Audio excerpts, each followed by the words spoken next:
It's Friday, January 11th. This is Cole from Drivecheck, a Card 5 Vanguard podcast. And today we're doing another unboxing. I know it's been a while, but there's this new game came out. There's a new game that's relaunching. Anyway, we're opening some Bakugan. So I've got a lot of Bakugan to open because I'm really excited to see how this game plays. And I also really liked collecting and transforming the Bakugan themselves. I got a bunch of different stuff as well, but right now we're going to open up the Battle Brawler starter set, the Haos Howlkor specifically. So there were 3 different starter sets. I grabbed the Howlkor because I like Howlkor. I think he's pretty cute. He's a big old Cerberus with, this one specifically is kind of like the light attribute. Okay, so, when we open it, I'll go through everything, but there's a lot of different stuff going on. Also, there is a Bakugan app. I have not downloaded it yet, but it's definitely on my list of things to do eventually.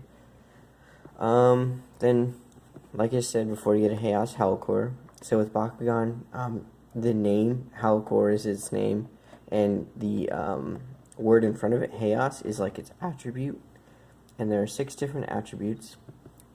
Dragonoid down here is Pyrus.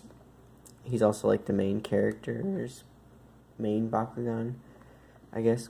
And then you have Aurelus Pegatrix, and if you played Bakugan or know of Bakugan, there were 6 kind of elements or types. There was Haos, which is light, then there's Haos, then there was Pyrus, then there was Darkus, and then Aquos, and then there used to be Subterra, and Ventus. Ventus was green. Darkus is like black and purple. Subterra used to be the brown, but they got rid of Subterra because nobody likes Subterra, and now we have Aurelus, and it's a play on, I think it's ore is like Latin for gold. So it's like it's not its own element, but it's its own kind of Bakugan. So there are also 2 different kinds. You have your Bakugan Ultra, which are more complex transformations. And then you have your regular Bakugan right here. Then you have your Bakugan Ultra. The Bakugan Ultras also like do flips and weird stuff when they pick up the cores, which I'll show you in just a bit. I'm also like really looking forward to the battle arena, kind of seeing how that goes. I think that'd be kind of cool. Without further ado, let us open it up. I did not bring my knife with me, so let's see if I can struggle through cutting this with my nails. Nope, not gonna work. Let me get a pair of scissors real quick. Here we go. Scissors. I guess we'll cut this left-handed then. So the left side. There we go. Okay, cool. Oop, everything just kind of... Oh, geez. Oh, gosh. Everything just kind of fell out. Okay. So, let's just get everything out first. Ooh! It's like its own little compartment. That's neat. I don't really need that. Let's take the whole thing out. All the cards out. The cores out. And then...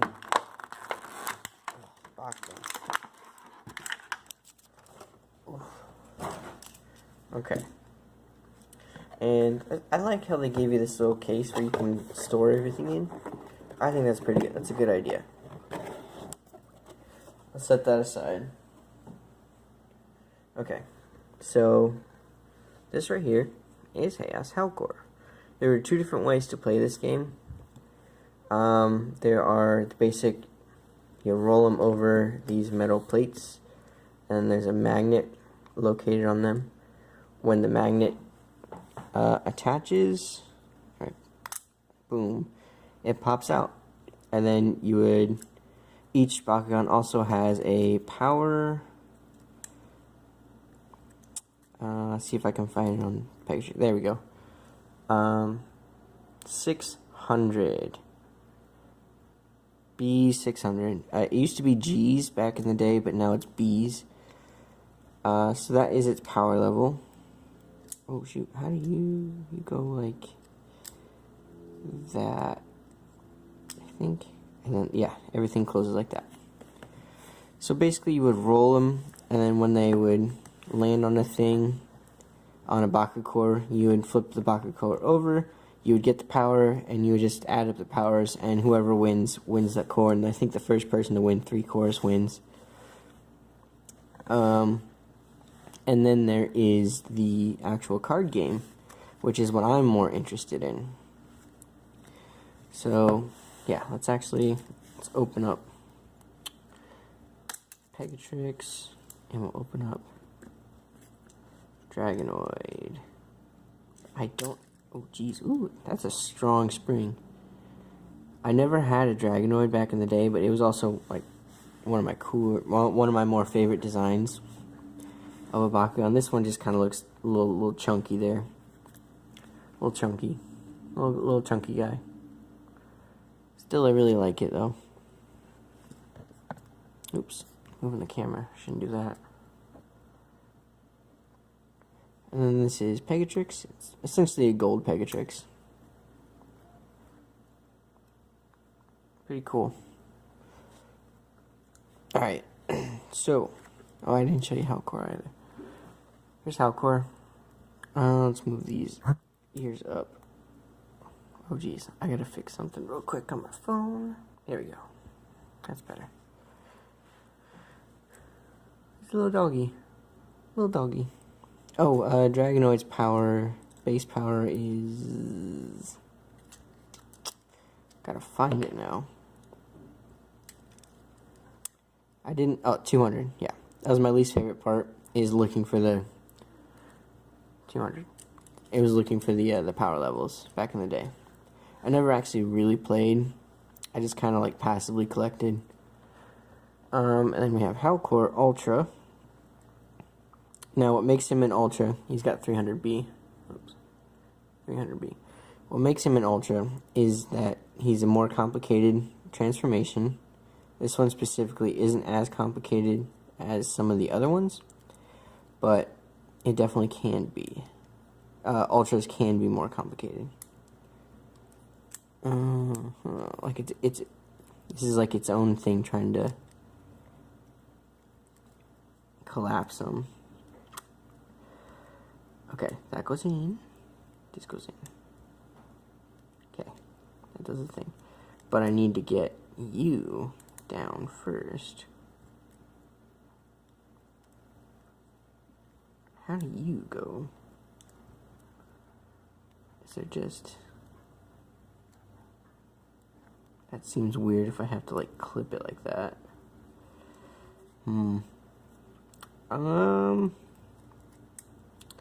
I'm not sure, and I don't want to break it. I'll figure that out later, but I'll just set that aside. And now we get to the character cards. So, start with Pegatrix. Aurelus Pegatrix, oops. So this is its power. That's how much power it has by itself. And then it has an extra ability down here. Not all of them do, but this one specifically does. So when you roll over a green fist, like this, and you capture that, then you get an extra B power, plus 300. Then you also get whatever's on the bottom. So you would get 150 B, and then also this 2 damage. So you can see the damage right here, 4 damage. So how you win this game is your goal is to deck your opponent out. So it's a lot like the Harry Potter trading card game, and I think also one of the versions of Dragon Ball Z also did that. So if this attack landed, it would deal 4 damage, like 4 crits essentially. But if you rolled it on top of this Bakugan, it would do 6 instead. 2 plus 4 is 6. Here's the name. Here's the symbol as well. This is Aurelus, because, you know, also you can tell by the background. And then up here, I don't know if you could tell, yeah, those are the two symbols of Bakukors that you get. Pegatrix is Aurelus Pegatrix is 2 fists, 2 green fists, specifically, and they just, as far as I know, they just have to be green fists. They do different things, so you just, when you're deck building, you kind of take what your deck wants to do, and you look for the cores that support it the most. You can only, for this one, you can only bring 2 of the green fists for Howlkor Ultra. Howlkor Ultra is its own card. There are regular Howlkors, but they are not, you can't use this card with it. Also, you can tell Pegatrix, its B power right here is 600, and Howlkor is 300. So Pegatrix is really strong, really beefy. However, the downside is with Aurelus, the order or faction or whatever specifically is, they don't have a lot of support. So they're like beat sticks, but they technically don't really have an element. Howlkor Ultra over here has 2 helixes that you can bring. It deals 4 damage. It has a power of 300B. And then if you land on a helix, you get an additional 4 damage, which is pretty cool. Pretty cool. I like that.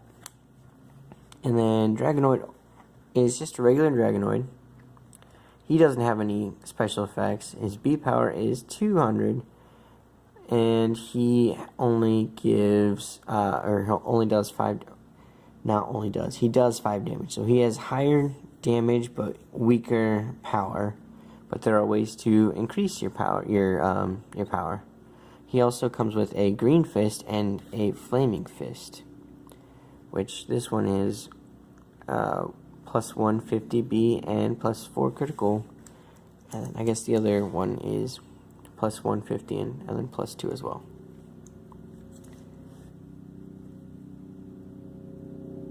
Yeah.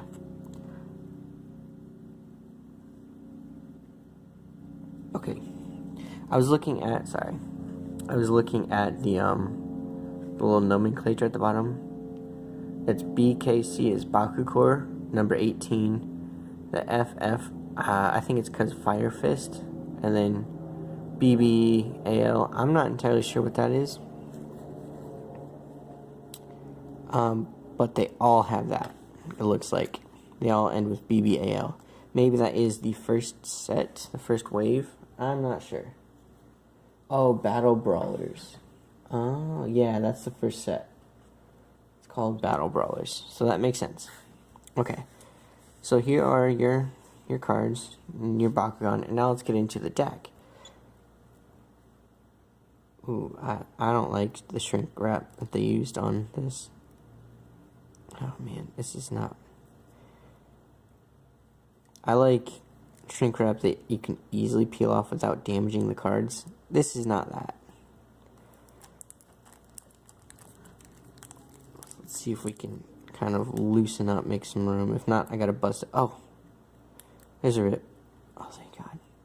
Otherwise, I'd have to bust out the scissors, and I really didn't want to do that. So, this is a 40 card deck. Oh.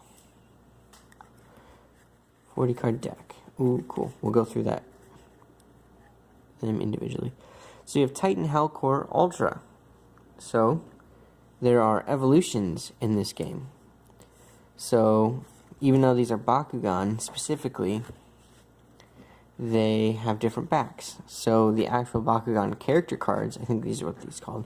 Yeah, because CCBB.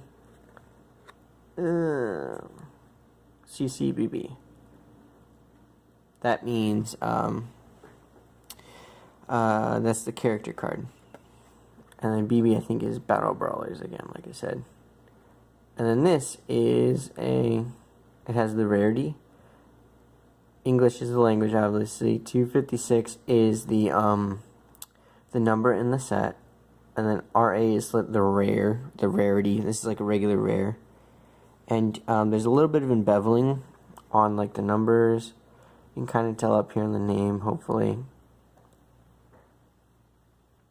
That's how you can tell it was a rare.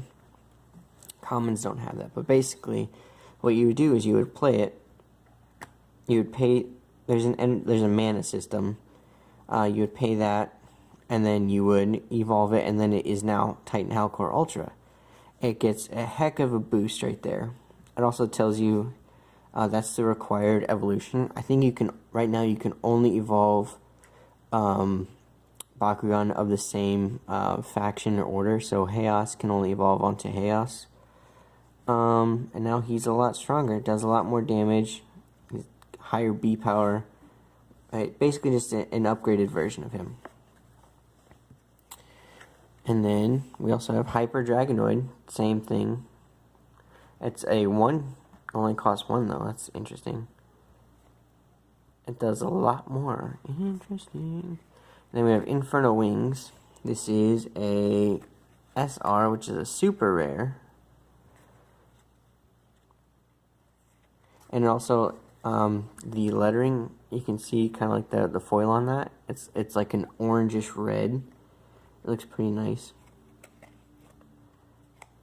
And then we have, these are, I should probably go through these. This is an action card. With this game, you can play both. Let's start over. With this game, both players take turns at the same time. So there's no alternating in between. The only alternating happens when you're starting the game and you're laying out your Bakugans. After that, both players draw. Both players are able to play action cards whenever during your turn, except during battle. Is it battle or a damage step? I think it's a damage step. And we'll get to the reason for that one in just a sec. But yeah, so you can play this after your opponent takes damage, at the end of your turn, at the beginning of your turn, whenever. As long as you have the resources to play it, you can play your card, which is pretty cool. And then they do certain stuff. I think you can only, I know you can only play action cards of the faction that you have. So because we have a Pyrus Dragonoid, we can play Pyrus, and then because we have a Howlkor Ultra, we can play Haos. Oops. Because we have a Haos Howlkor, there you go. And these are called flip cards. And what's special about these is, if you've ever played Weiss Wars, these are a lot like climax cards. So when you hit a climax, when you're taking your damage, these are able to stop the damage. So, like, let's just set these down. This one says stop. That's a little hand, like putting like stop. It says stop non-Haos. But it costs 4 energy, so you still have to be able to pay the cost in order to play the card. So it does that. And then there are hero cards, like Philomena Dusk. These are like enchantments in Magic. They stay played until they are removed. So you always give plus 200 B to your Bakugan, and then whatever that ability is as well. And there's Hot Potato. 2 of them. Ooh, you get multiples in this. Interesting. Ooh, you also get 2 Hyper Pegatrix. And, you get multiple evolutions. That's cool. Fierce Boost, Consort, Drago's Fury. I like the art on all of these. These are really cool. Fierce Boost, Blinding Glam, blah, blah, blah. And I really like how you get multiples. So there's quite a few different flip cards. Blah, blah, Magma Boost, Meteoric Lance, Molten Helix. It's a lot of cool stuff. However, if you notice, the only Auralist cards were those Pegatrix Ultras. Or not Ultras, Hyper Pegatrixes. Because as far as I know, there aren't any non-character cards that are Auralist. So you just get really strong Bakugan, but they don't really do much for you other than just be beat sticks. So that's pretty much it. Like I said, I've got more coming. I plan to explain and kind of show how the flow of the game works, hopefully. But right now, this video has gone on a little too long, and I just kind of wanted to show you all the basics. If you have any questions, feel free to ask them in the comments. If you're excited for this game as well, let me know, because I really want to talk about it and gush about it, because you can tell that there's a lot of care that went into this. It also looks like a ton of fun, and I can't wait to try it. So stay tuned for more coming soon. I've got booster packs unboxed. I've got like a blister set. I've got a couple other individuals. I got a couple ultras to open as well, Ultra Bakugan, and then there's like a big box set as well that I plan on opening. So I'm gonna end this video and get on to the next one. If you guys like this, leave a like and let me know in the comments and whatnot. Do all that jazz, and we'll see you later.